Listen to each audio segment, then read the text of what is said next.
Hello, my name is Mr. Lue, and I am your 7-Minute Sensei. Today, my topic is American Civil Liberties and Civil Rights. In our Declaration of Independence, we read, "We hold these truths to be self-evident, that all men are created equal, that they are endowed by their Creator with certain unalienable rights, that among these are life, liberty, and the pursuit of happiness." What does it mean to be civil? To be civil is to be caring for community, society, and humankind, behaving in a reasonable or polite manner, being kind, thoughtful, and respectful, separate from military or religion. How does the Constitution protect civil rights? First, let me explain the difference between civil liberties and civil rights. Our civil liberties are those freedoms that we have from government. This allows people to live their lives according to their own conscience. In the First Amendment, we read, "Congress shall make no law respecting an establishment of religion or prohibiting the free exercise thereof, or abridging the freedom of speech or of the press, or the right of people peaceably to assemble and to petition the government for a redress of grievances." Our civil rights are government action creating equal conditions. These are personal rights guaranteed and protected by the U.S. Constitution.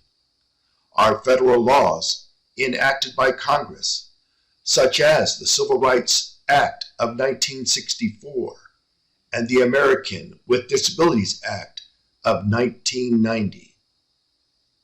These are protections from unlawful discrimination.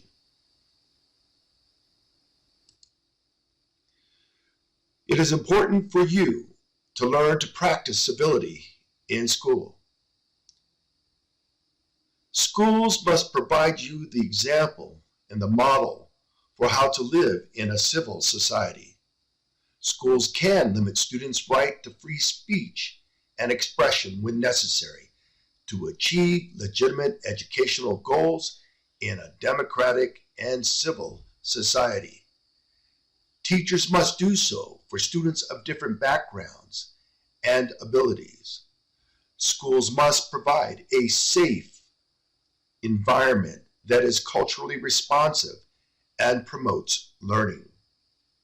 School officials have a wider discretion in regulating certain types of speech. For example, they can forbid profane speech on campus, according to Bethel School District versus Frazier, 1986. Schools can prohibit speech, such as bullying, harassment, and personal threats to teachers. Speech is not as free inside schools as it is outside. Bethel School District versus Frazier, 1986. Here, the Supreme Court ruled that the school had not violated Matthew Frazier's First Amendment rights, and that schools do not have to tolerate lewd and obscene speech. The court held the process of educating our youth for citizenship in public schools is not confined to books, the curriculum, and civics class. Schools must teach by example the shared values of a civilized social order. Hope this gives you better insight to what it means to protect and to honor your civil liberties and civil rights in the United States of America.